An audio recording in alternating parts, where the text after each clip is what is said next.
Hi, everyone. Thank you so much for joining us today. I'm here with writer Natasha Bell.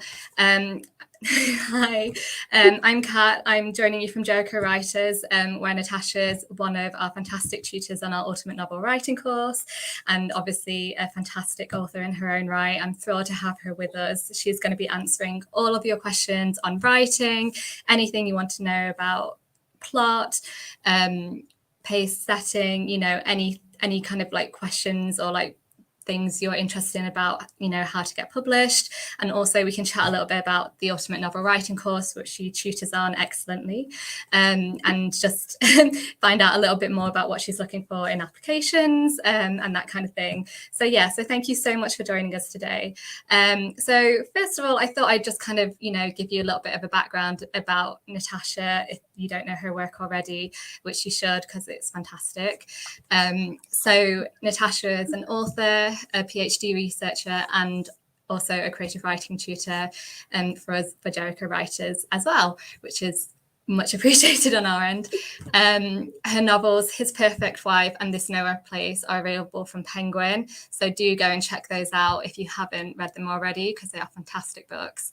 She's also published a memoir with HarperCollins and also a variety of short stories in many journals and different anthologies. Natasha holds an MA in Creative and Life Writing from Goldsmiths and is also currently studying towards a practice-led PhD in autofiction. She also teaches workshops and novel writing courses at City Lit and mentors for the Riff Raff, as well as working as a tutor on the Jericho Writers Ultimate Novel Writing course. And she's also worked as a sub-editor at the Press Association. So she's been involved in a lot of, got her fingers in a lot of different pies, as you would say. And we're really thrilled to have her here with us today. So thank you so much, Natasha. How are you? I'm good. Thank you so much for having me. It's exciting. Yeah, of course.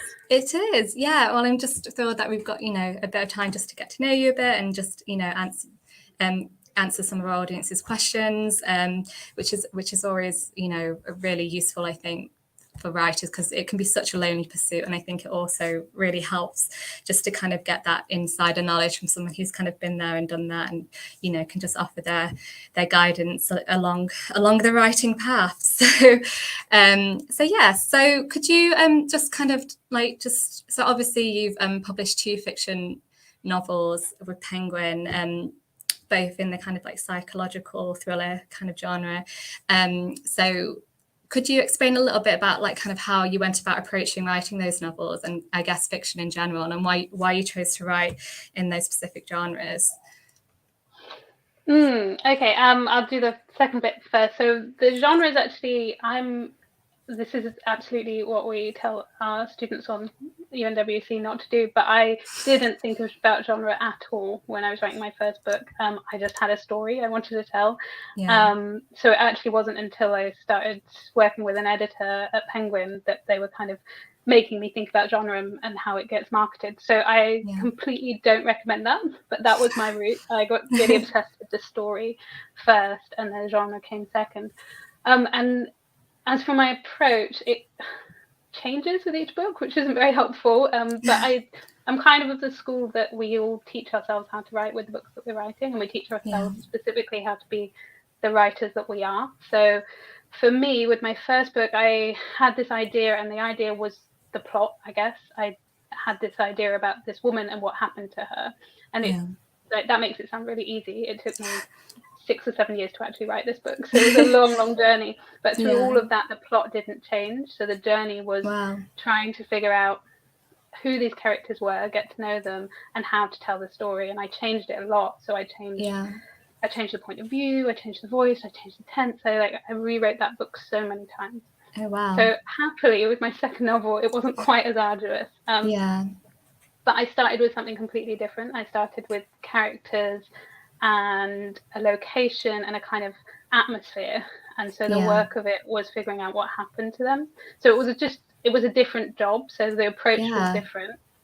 I've just started quite early days on something new, and maybe I'm merging those two methods, because I've done a lot more kind of research and planning to begin with to kind of build the scaffolding of both plot and character. Oh, interesting. So it's kind of merging those two experiences. But I think it depends on the novel, it depends on the story and why you want to tell that story. Your approach is going to be different each time. Yeah, I guess it's really interesting, I guess, with the first one, like you knew where you needed to end, and it was just kind of like finding your way there. And the second one, I guess, it was more about the journey, I suppose, and then you kind of saw where you kind of ended up at the end. So that's really interesting. And I guess, you know, with both of the novels, did you kind of have like that just like spark of an idea? Is that kind of where but for one, it was more like the plot, but that spark, and then for the other one, it was like the character kind of sparked up inside of you. Was that kind of something? Yeah, I actually asked my students a couple of weeks ago to try and remember when they first had the idea for their novel, because I wanted to think about like the mood that first started. So I was doing that for myself as well, and I remember exactly, even though it's kind of more than a decade ago for the first one. I was walking back from York's train station, and I just had this idea, and I rang my mum and I told her, I'm going to write this about this woman, and this is going to happen. And she was like, yeah, whatever. And now you're like, look at me now. Finally. And for the second book, This Nowhere Place, I was walking along the cliffs between Dover and Folkestone,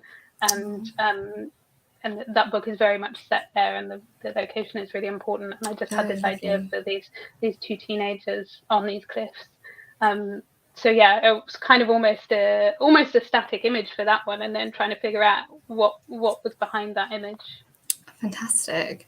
So it's quite, I guess, well, for me, not being a writer, but like I just find that so cool that you like remember that kind of like lightning bolt moment, I guess, like exactly where you were. It's like one of those things that you still remember, and that's really cool.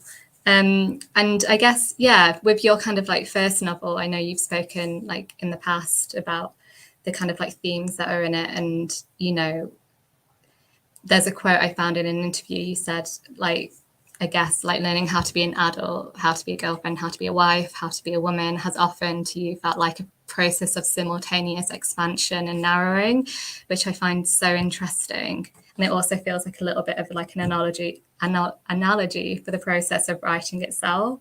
Is that something that you kind of, I guess, was that part of the kind of like the idea of the plot when you started writing? Did those themes like come quite naturally, or was it something that you decided you wanted to explore when you set about writing that novel?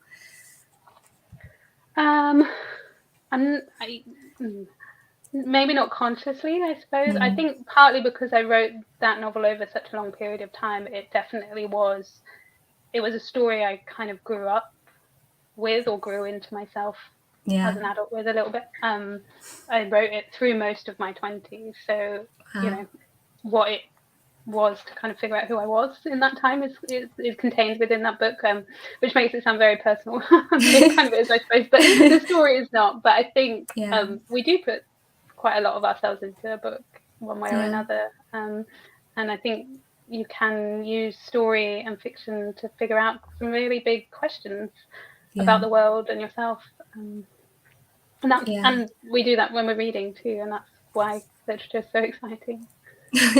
Yeah, I think that's just one of the things that I guess, like you said, people love about reading books. It kind of shows you parts of yourself that you didn't even know were there, or like brings up something in you that you didn't realize you needed to explore, and it then suddenly becomes like really obvious. And that's something that's just really cool about reading, I guess.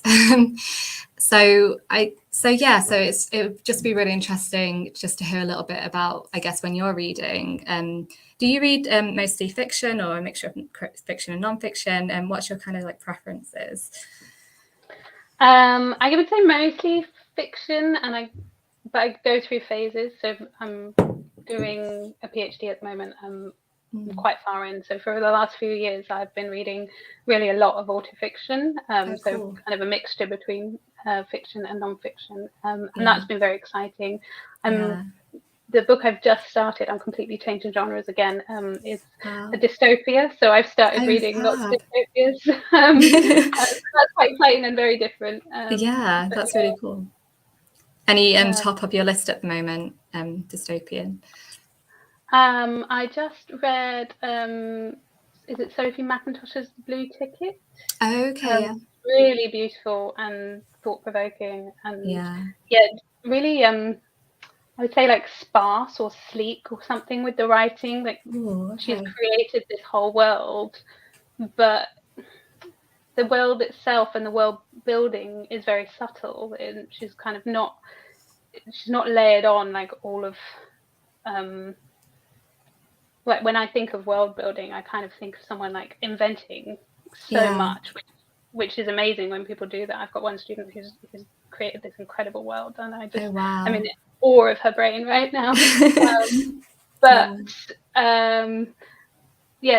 blue ticket kind of doesn't do that. It's sort of stripped it down to the very bare essentials that you need to know to understand this kind of dystopia, speculative scenario. So I think I would recommend that, definitely. Yeah, and you still feel immersed in that world even though the kind of like details given are minimal. That's very much so. I think fantastic. So then I guess kind of leading on from that a little bit, like what does like make like a piece of writing or a book like stand out for you? Is there anything you can kind of put your finger on, or is it more of a kind of, I guess it happens when it happens, or you know when you see it? Kind of that is really hard, isn't it? I think a lot of the time it's voice, so it doesn't really matter what genre it is. It's about kind of being pulled into the story by either a character's voice or the narrator's voice and the overall voice of the book. There's something makes you want to spend time in that novel.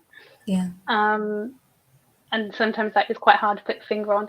I really love kind of unusual and particularly difficult characters, the types of characters that it's going to be really hard to sympathize with or empathize with, but somehow an author makes us kind of see their point of view somehow, and sometimes that's really creepy when it happens, and sometimes it just like opens up your brain.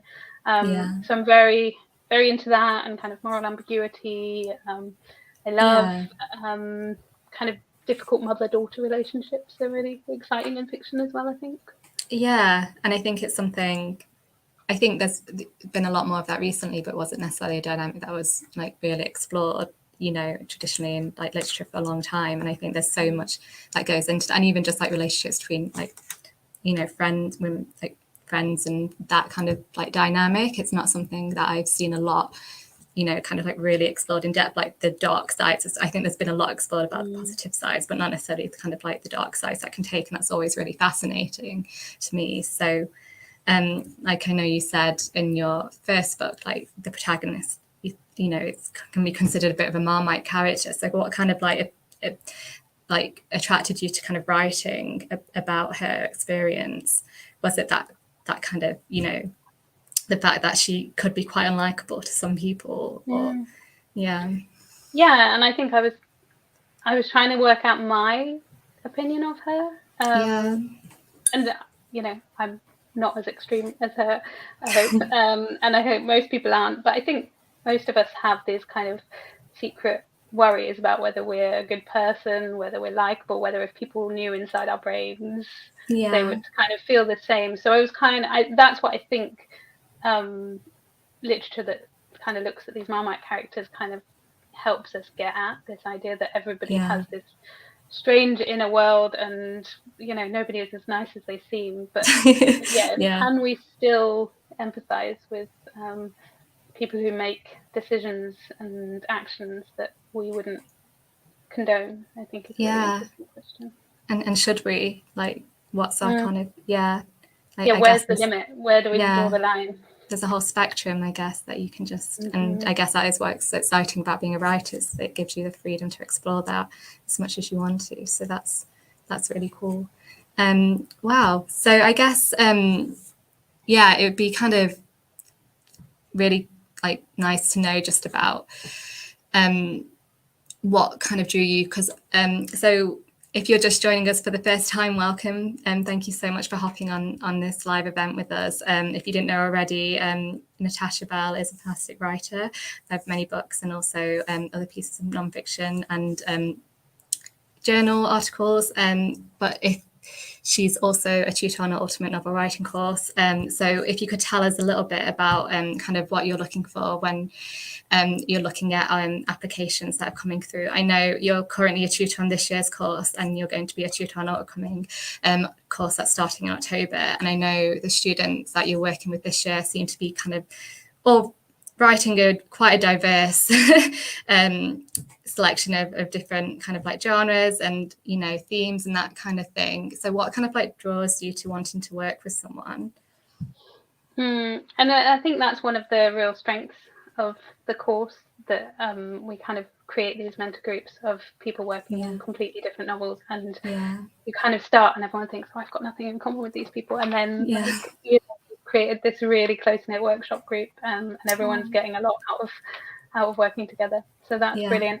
So yeah, I'm not, I think because I write a lot of different genres, I'm not particularly bothered by what genre someone is writing in, more the kind of level of ambition in their storytelling. I want to see that they're kind of stretching themselves, pushing themselves, not writing something safe. I really love multi-timeline, multi-point of view novels. I mean, I also really love something that's really sleek and like from one point of view and very neat. But you know, there are different challenges. I think books with something important to say. You know, people get kind of skeptical about like issue books, and I think done badly they can be pretty terrible. Like you can't bash us over the head with what you're trying to say, but if you can subtly weave you know, something into a really beautiful story that leaves your reader thinking about it for a long time afterwards, then I think like, that's one of the most powerful things novels can do. And other than that, it's really just about passion and commitment. I think I'm in applications, I'm definitely looking for some kind of proof of commitment to your craft, and that's going to mean something completely different to different writers. But you know, we've all kind of tried things and failed at them, and it's that desire to still want to keep going that I think is one of the most important things for a writer to have, because you're definitely going to have more setbacks than you have successes at whatever stage you're at. So you know, showing that you really want this, and that you can commit to the time commitment, because we're going to work you pretty hard. But in a good way. Yeah, I think that's, like you said, that's really important, just having that passion and having that, you know, desire to, you know, I guess actually, you know, you've got that end goal in mind and you're willing to commit to, you know, make sure that you get there. I think it's, you know, it's always, I guess, a tricky industry to get into, writing a book, and you know, a lot of things are quite subjective, but one of the things I think which is really great about this course is that you're not doing it alone. You're getting that support, you're getting that feedback that can really help you on your way. And, you know, I think sometimes you can feel like a bit kind of like, you know, lost and like you're not really sure like what the next step you should take is, or like what the right, if you're going in the right direction. And I think just having that group of peers around you, having like a really supportive mentor who's been there and understands the process is just always really helpful, especially if you're, you know, you're a first time writer. So yeah, I mean, that's really great to hear. I mean, on with that being said, do you think if people want to do the Ultimate Novel course, do you think they should be well on their way, or do you think it's also possible for people to start with like just like a kind of rough idea or rough draft in their head of where they want to arrive at? Yeah, in terms of where you are with the novel that you want to write, it can be kind of at any place. I had students this year who started just with an idea and they hadn't written a single word of a draft, and some people coming in with kind of 30,000 words, 50,000 words that they wanted to keep like really strengthening and keep going with. So that's not so much of an issue. Like, you know, every writer is different, every story is different. So, but what we are looking for is we're not going to accept you unless we think you can write a novel in a year. Like we don't want to kind of take anyone's money that we think it's not going to happen. So that's where the kind of commitment to your craft comes in. If you know, what have you done previously? And it might be a transferable skill, like maybe you've written an MA dissertation or something, and so you have proved that you can like work on the same thing for month after month after month and get through it, even when it starts feeling kind of tricky and you're not going to do it. So just kind of explain to us in your application why you can do this, I guess, and with our help, obviously, like one of the best things you'll find on the course is the community. Yeah, for sure. I mean, I heard like your tutor group this year is going or has been on a writers retreat together, which is really fantastic. And it's not something, you know, we actively strongly push all the tutor groups to do, and the fact that they decided to do that on their own is just really, really nice to hear. So that's really lovely. So welcome everyone. If you've just joined us, I'm here live with writer Natasha Bell. If you do have any questions for Natasha, please do just drop them into the comments, and we'll do our best to answer them. So anything you're curious about on the craft of writing, she'll be happy to answer for you. It would be just kind of interesting to know. So you've talked about that you love stories that blur the line between truth and fiction. And from the outside, to me, that seems like quite a hard line to balance, I guess. How would you like advise kind of, I guess, I obviously can't go into much depth here because we're limited for time. I feel like we could talk about this forever. But like, just how would you kind of go about approaching doing that? And like, what are some of the things you can do to make sure it doesn't kind of like skew the balance one way or the other? This is a huge topic, and in fact it's a topic I'm doing a workshop on at the Festival of Writing in York, so if you want to talk for longer, come to that. Come to the York Festival of Writing and you can learn more. But I think one of the trickiest things I think is recognizing that it's a story, and it's a story first and foremost. If what you've decided is to tell a true story in some kind of fictionalized way, or even if it's completely non-fiction but narrative non-fiction, then you have to recognize that your priority is to tell a story, not to tell the truth. So I think the first thing to do is figure out what it is, like the core, the nugget that drew you to this story, to the true story.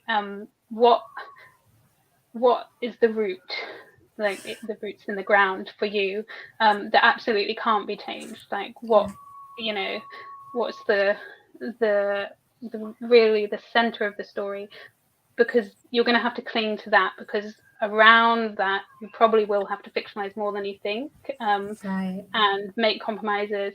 All of us, we want to sit in a workshop and be like, but that's how it happened, or but that's no use to a reader. You have to fight it. All of your characters need to be believable. They need to have believable motivations. You have to work out way more than you would in just non-fiction. In non-fiction, a character can act really bizarrely and you don't have to understand it. Whereas in fiction, it has to make sense. We need to be able to get under the skin of every character. I think people definitely kind of go into reading something with those kind of expectations in their mind of like, how much kind of, I guess, how much they're willing to suspend their level of belief. And I think with fiction that is really important. I think people go into it expecting to be taken on this journey and understand at least by the end the character's motivations for doing something. And if something's not realistic, you don't really, I guess, end up relating to that book or understanding that character, which is a shame, really, because I think when done well, there's so much you can take away and learn from that. And like you said, it's always nice to have something that just keeps you thinking and going back to, and then making you evaluate things differently. So it's really important. I think also at the base level, one of the reasons that we like to take true stories and tell them in a narrative form is because we want to figure out the why, because real life doesn't often give us the why. It doesn't make sense. So we're trying to make sense of the world. So it's just kind of understanding that that's the reason your reader is going to pick it up as well. So you have to do the work of making sense. No, that's so true. I know I'm one of those people who get really disappointed if something doesn't end well, even if it's probably how it probably would end in real life. I don't care. I'm like, no, I want it to match up with my hope for the world or like, I just want that kind of sense of resolution and closure. I think that's something, like you said, we are all really searching for in this chaotic world that we all live in. So yeah, it does. I think that's something a lot of people do draw comfort from when they're reading as well. So yeah, that makes a lot of sense. Yeah, and I guess just kind of like hopping back to a bit about, you do work quite a lot as a mentor and as a tutor to other authors and other writers. What do you enjoy about doing that, and why did you choose to work so closely with other writers in developing their craft? Well, I started off teaching at CityLit in London, which is great, and I still teach there, and it's just a really brilliant place to teach, because people come for such different reasons to writing, and I would teach kind of introduction to writing as well as kind of developing your novel courses, and so it's just really exciting to see ideas develop in those circumstances. But in terms of UNWC, what I found quite frustrating at CityLit when I was doing the novel writing courses is they'd be about 11 weeks long. And so for 11 weeks, I would see these beautiful ideas developing and work with kind of 15 or so students, and then they would disappear, and I would very rarely hear about what happened to these stories. Oh no. So when I was offered the role as a mentor at UNWC, I really jumped at it, because the chance to work this closely with 10 writers for a year, I think is really unusual. I did an MA in creative and life writing, and I don't think it was as kind of intimate kind of relationship with your group and with your tutor. I mean, I loved it, but it's just a very different kind of offering, and particularly working on one piece with someone, seeing a novel develop from quite a early idea to really a beautiful manuscript, and quite a lot of my students are getting ready right now to submit. Fantastic. So yeah, it's very rewarding. So that's quite a selfish. But it's and I think it's equally rewarding on the part of the student as well, because I'm sure they're getting so much from that experience that they wouldn't get otherwise. And I think just being able to have it for that extended period of time, and having someone who really knows your work, not as well as you do, because no one will be able to fully get inside of your brain, but really fully understand where you're coming from, and know how it's developed, so you're not coming in kind of cold and offering this advice that doesn't make sense to you. Like, you're really kind of like working symbiotically in that sense. So yeah, that's really fantastic to hear. We just got a question in from Sarah. Thanks for submitting your question, Sarah. If anyone else watching has a question, please just submit it in the comments, and Natasha will answer it for you. So Sarah said, what should a writer consider when selecting a tutor? Is it better to pick someone in your genre, or to try and find a different perspective? I think that's quite a difficult question. I think it depends on you and how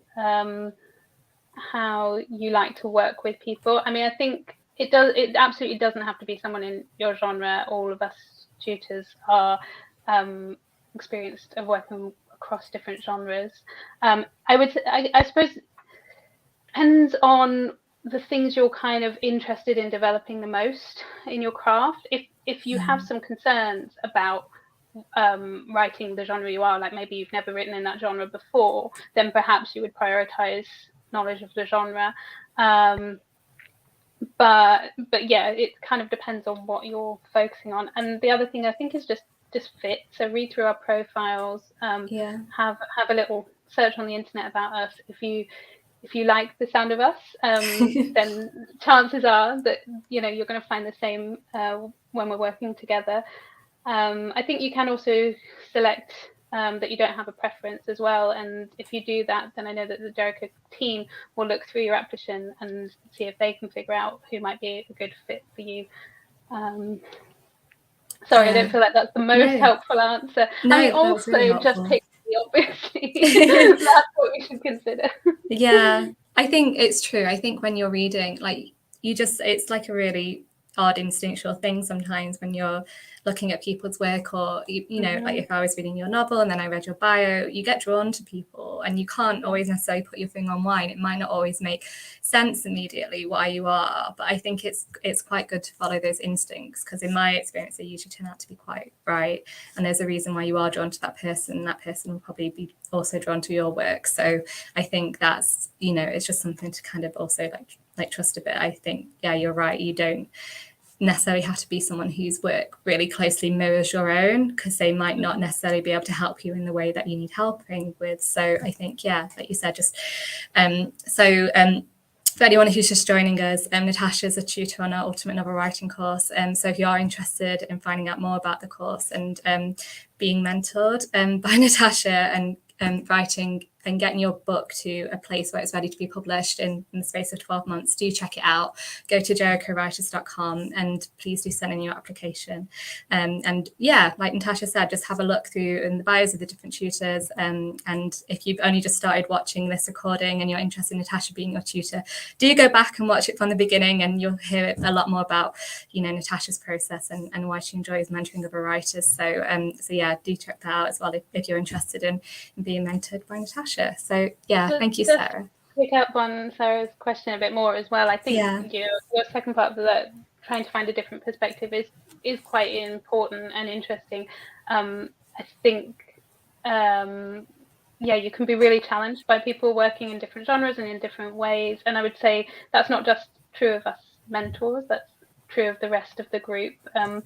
You know, not to kind of do us out of a job, but I think it's really important that we're called mentors rather than teachers, because I think there's a big emphasis on this course of you developing your own craft and working out how to be the writer that you are. And some of that is doing that with other people, but a lot of it is self-directed work. So you're going to teach yourself a huge amount on this course, and the other people in your mentor group are going to, and I'm just a kind of facilitator there. So yeah, the other people on the course and the community you find is going to be just as important as your mentor as well. So if you're stressing about it, don't stress too much about finding. Thank you. I think thank you. That's really good advice, and yeah, I think you couldn't be more right.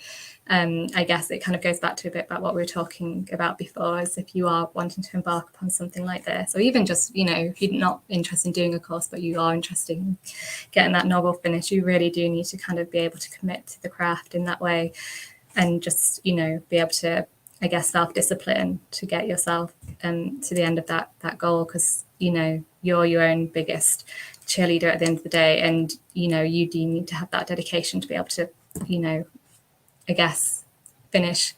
Oh, Sarah just said thank you to finish writing your book. So yeah, thank you. Okay, fantastic. So that was really great. I think we've got one more question, maybe, haven't we? Oh, okay. Sorry, I just missed that one. I think it just came in from Anthony.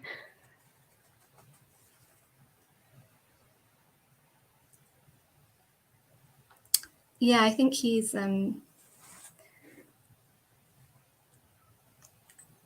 got quite a long question, so maybe that's something that we come back to in the comments afterwards.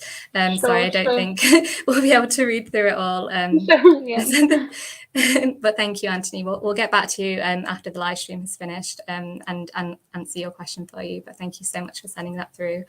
But yeah, I mean, so we're coming to the end of our live event now. But if you're watching this on repeat and you do have any more questions for us, please just do throw them into the comments still, and we'll be back checking on this, and I'll get them sent over to Natasha, and we'll do our best to answer those for you.